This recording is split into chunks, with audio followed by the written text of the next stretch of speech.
بزرگوں، بھائیوں، عزیزوں، کتاب کا موضوع ہے حج۔ عمر، حج کا معنی کیا ہے؟ حج مشہور لفظ ہے اور عربی زبان کا لفظ ہے۔ کیا معنی ہے اس کا؟ یہ سب لوگ بیٹھے ہیں، بتائیں کوئی بھی کیا؟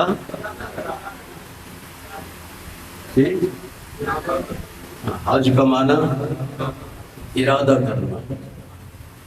کس کا ارادہ کرنا؟ بیت اللہ شریف کی زیارت کا ارادہ کرنا۔ اس موضوع پہ گفتگو سے پہلے مختصر سی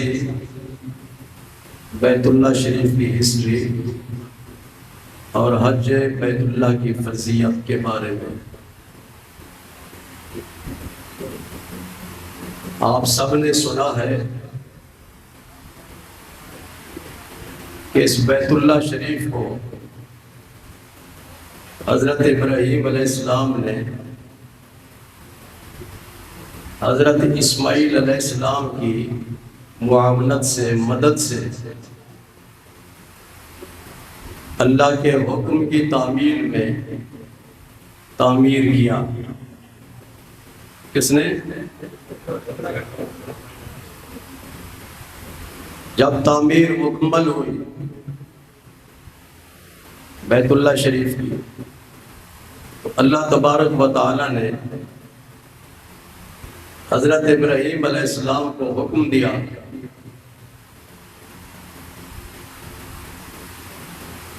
کہ آپ اعلان کریں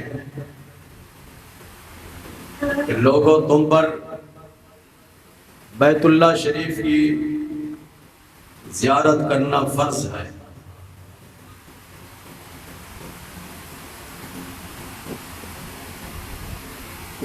حضرت ابراہیم علیہ السلام نے عرض کیا کہ یا اللہ، میں اعلان کروں گا تو میرے اس اعلان کو مکہ مکرمہ میں رہنے والے تو سن سکیں گے، اور پوری دنیا میں بسنے والے جو لوگ ہیں وہاں تک میری آواز نہیں پہنچ سکے گی۔ خطاب صرف مکے والوں کے لیے نہیں ہے، بلکہ خطاب ہے ایھا الناس، لوگوں کے لیے۔ اسی طرح وہ بچے جو ماں کے رحموں میں ہیں، وہ بھی میرے اس خطاب کے مخاطب ہوں گے۔ وہاں ان تک میری آواز کیسے پہنچے گی؟ کچھ لوگ پہاڑوں میں رہنے والے، کچھ لوگ غاروں میں رہنے والے، کچھ لوگ میدانوں میں رہنے والے، گھروں کے اندر رہنے والے، گھروں کے باہر رہنے والے، میری آواز ان تک کیسے پہنچے گی؟ اللہ تبارک و تعالیٰ نے ارشاد فرمایا، ابراہیم، آواز دینا تمہارا کام ہے اور اس آواز کو لوگوں تک پہنچانا ہمارا کام ہے۔ اللہ کے حکم کی تعمیل میں حضرت ابراہیم علیہ السلام ابو قبیس پہاڑ پہ تشریف لے گئے۔ یہ ابو قبیس پہاڑ کہاں ہے؟ بیت اللہ شریف کے ساتھ اس وقت جو شاہی محل بنا ہوا ہے، یہ پہاڑ پر بنا ہوا ہے۔ اس پہاڑ کا نام ہے ابو قبیس۔ تو حضرت ابراہیم علیہ السلام اس پہاڑ پہ کھڑے ہو گئے۔ آپ نے اعلان کیا، ایھا الناس، اے پوری دنیا میں رہنے والوں انسانوں، تم پر بیت اللہ شریف کا حج اور اس کی زیارت فرض ہے۔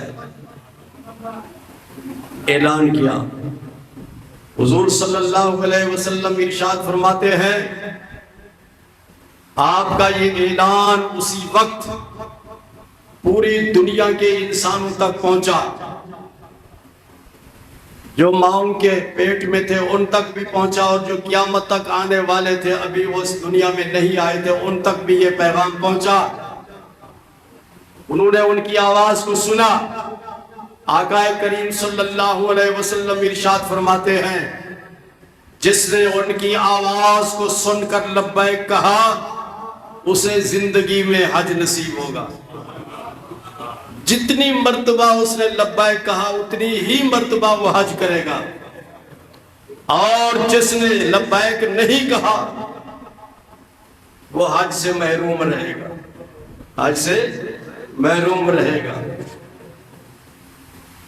تو یہ حضرت ابراہیم علیہ السلام کو رب کائنات نے یہ معجزہ عطا فرمایا کہ آپ کھڑے تو ابو قبیس پہاڑ پہ ہیں، مکہ مکرمہ میں ہیں، اور ان کی آواز کو رب کائنات نے ساری دنیا میں پہنچا دیا، اور قیامت تک آنے والے تمام انسانوں تک ان کی آواز کو پہنچا دیا گیا۔ یہ نبی کا معجزہ ہوتا ہے اور جو رب عطا کرتا ہے۔ اسی طرح اللہ تبارک و تعالیٰ نے اپنے محبوب کریم صلی اللہ علیہ وسلم کو بھی اس قسم کا معجزہ عطا فرمایا۔ آپ اس وقت جب آپ تشریف لے گئے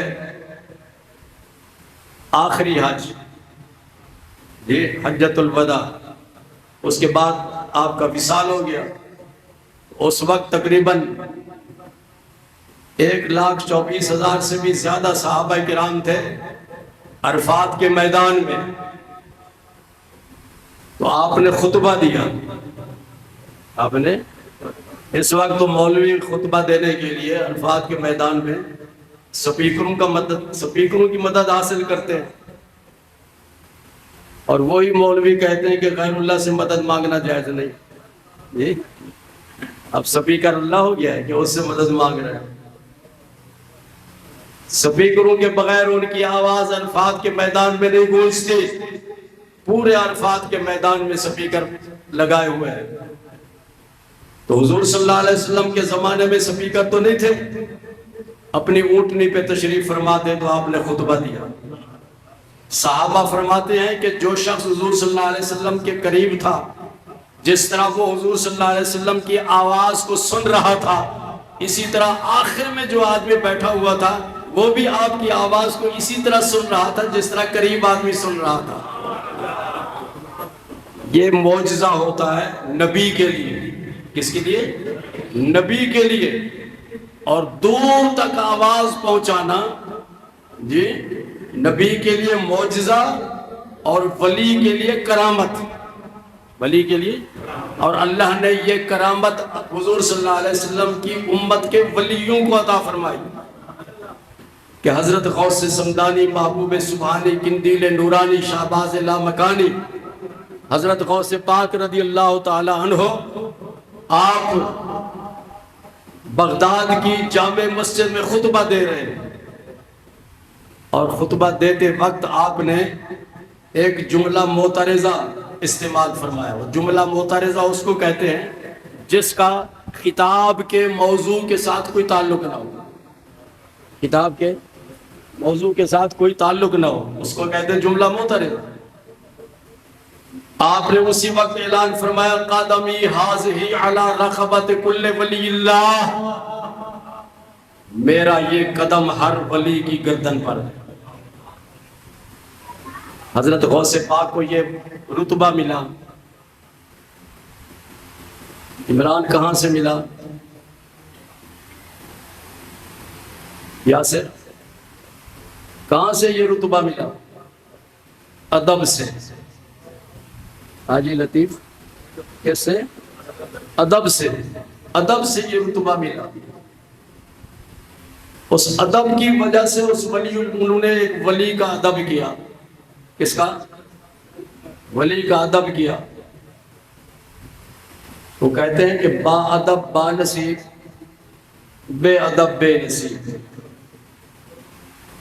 ادب والا نصیب والا ہوتا ہے، اور بے ادب جو ہوتا ہے اس کو وہ بے نصیب ہو جاتا ہے، اس کو کوئی اللہ تعالیٰ کی طرف سے فضل و کرم حاصل نہیں ہوتا۔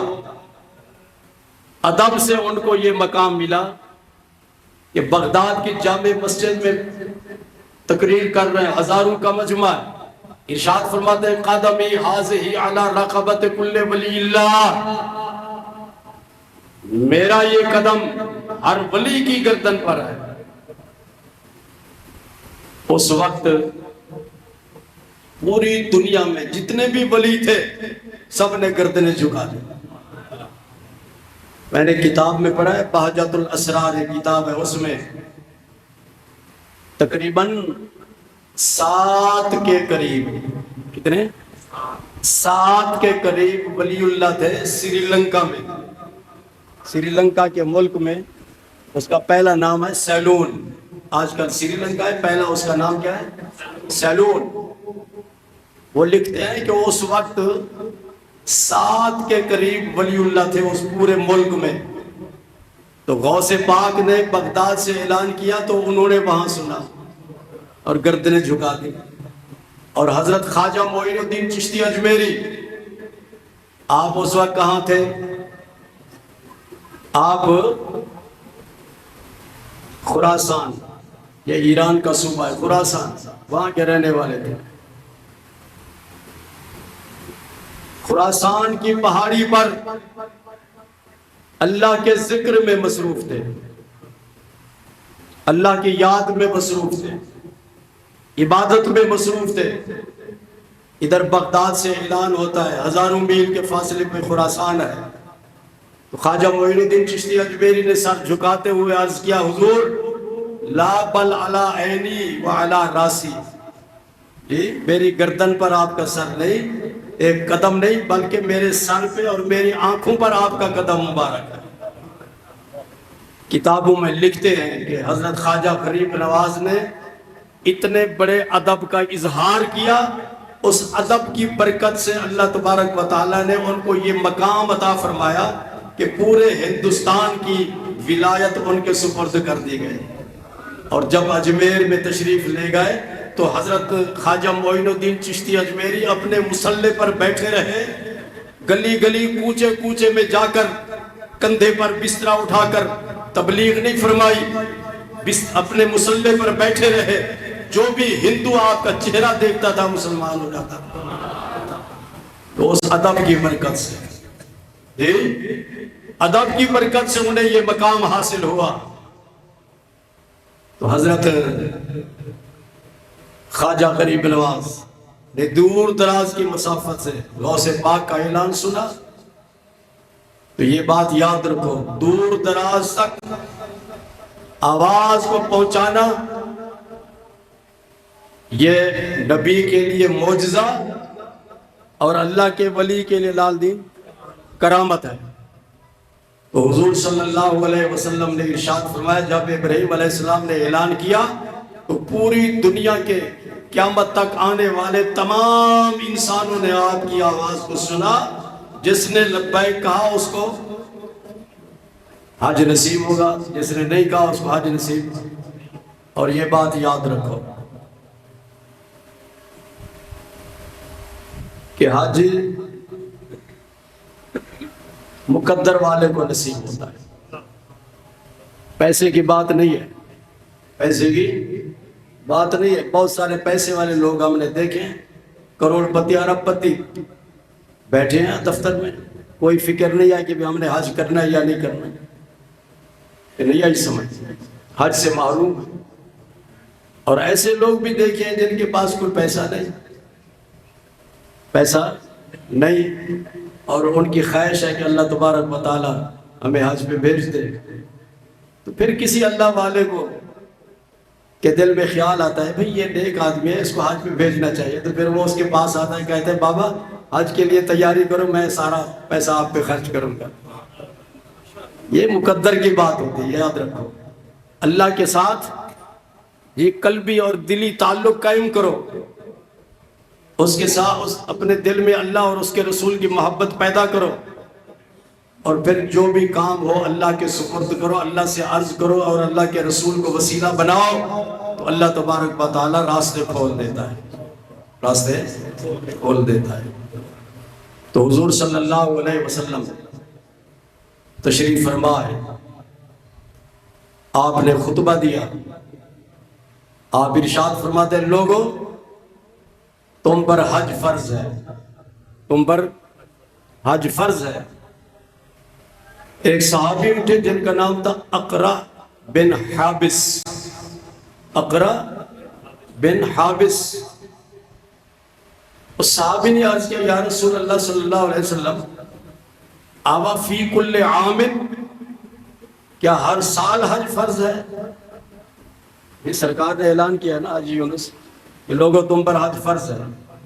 تو اس نے عرض کیا آوا فی کل عام، حضور صلی اللہ علیہ وسلم خاموش رہے۔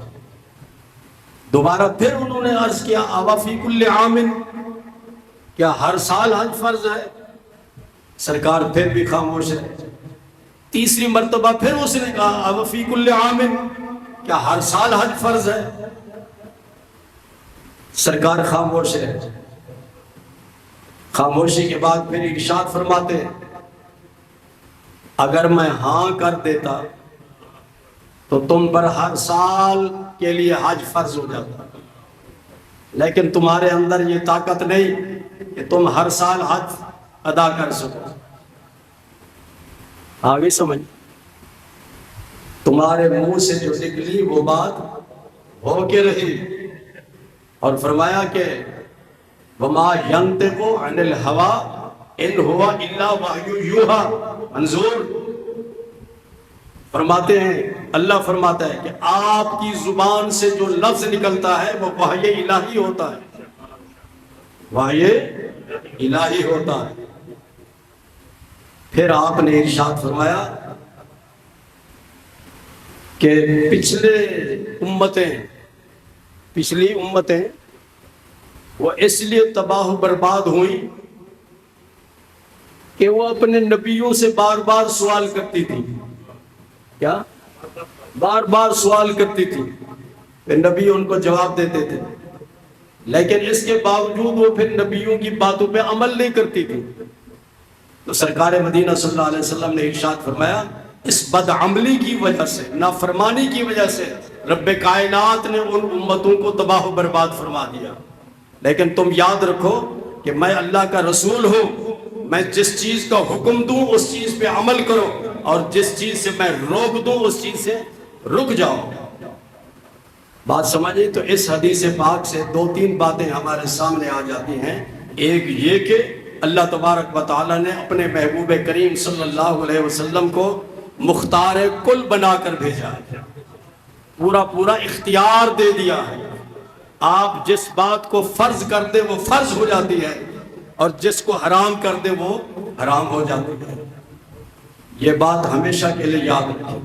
اور یہ بھی بتا دیا کہ پہلی قومیں کیوں تباہ ہوئیں، اس لیے تباہ ہوئیں کہ انہوں نے اپنے نبیوں کی، اپنے رسولوں کی نافرمانی کی۔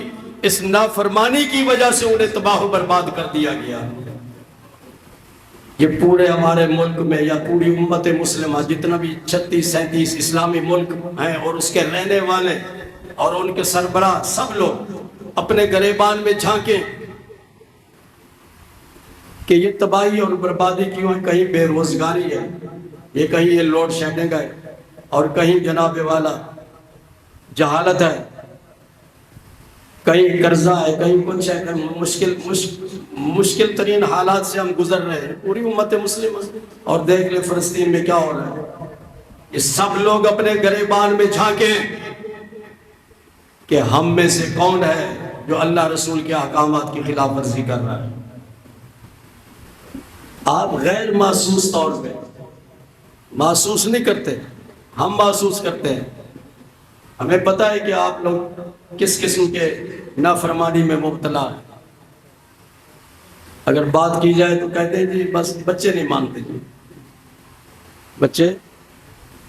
بچوں کی تربیت گاہ، پہلی تربیت گاہ کیا ہے؟ ماں باپ ہے۔ بچپن سے آپ کنٹرول نہیں کریں گے تو بڑے ہو کر تمہارے لیے درد سر بن جائیں گے، ان کی تم پھر اصلاح نہیں کر سکو گے۔ ان کی ایک ایک بات پہ، ان کی نقل و حرکت پہ شروع سے ہی نشانے پہ رکھو اور اپنے دماغ میں رکھو یہ بات، یہ نہیں ہے کہ ہر وقت لاٹھی اٹھائے رکھو، محبت سے، پیار سے اور سختی سے ہر حربہ اختیار کر کے ان کی تربیت کریں، اور تربیت اچھے انداز میں کریں۔ تو یہ بات سمجھ لیں، میرے آقا نے فرمایا تم پر حج فرض ہے، اور پچھلی امتیں اس لیے تباہ و برباد ہوئی کہ وہ نبی کے احکامات پہ عمل نہیں کرتی تھی، اور قرآن کہتا ہے کہ من یطع اللہ ورسولہ فقد فاز فوزا عظیما، جس نے اللہ کی فرما برداری کی، اللہ کے رسول کی فرما برداری کی، تو اللہ فرماتا ہے میں تمہیں گارنٹی دیتا ہوں، تمہیں یقین دلاتا ہوں کہ جس نے اللہ رسول کے تمام احکامات پہ عمل کیا میں اس کو بہت بڑی کامیابی عطا کروں گا۔ کامیابی اس چیز کا نام نہیں ہے کہ بہت ساری دولت آپ کما لیں جی، لیکن اس دولت میں برکت نہیں ہوتی جس دولت کے اندر حلال موجود نہ ہو۔ حرام کی کمائی میں بہت سارا پیسہ آدمی کما لیتا ہے لیکن اس میں برکت نہیں ہوتی، ادھر سے کماتا ہے ادھر سے چلا جاتا ہے۔ بارگیف یہ بات ہمیشہ کے لیے یاد رکھیں کہ یہ جتنے بھی مصائب ہیں، آلام ہیں، مشکلات ہیں، پریشانی ہیں، اس کی وجہ یہی ہے۔ اللہ تعالیٰ نے قرآن پاک پہ ارشاد فرمایا وَمَا أَصَابَكُم بِمُصِيبَةٍ فَبِمَا كَسَبَتْ أَيْدِيكُمْ، کہ تمہیں جو بھی مصیبت پہنچتی ہے وہ تمہارے اپنے عملوں کا نتیجہ ہوتا ہے۔ دعا کیجئے کہ اللہ تبارک و تعالی ہمیں ہر قسم کی مصیبت پریشانی سے نجات عطا فرمائے۔ بزرگان دین ارشاد فرماتے ہیں جو شخص ہر روز سورہ آل عمران پڑھے، سورہ آل عمران پڑھے، تو اللہ تبارک و تعالیٰ اس کو ہر مشکل سے، ہر مصیبت سے، ہر پریشانی سے نجات عطا فرماتا ہے۔ وآخر دعوانا الحمدللہ رب العالمین۔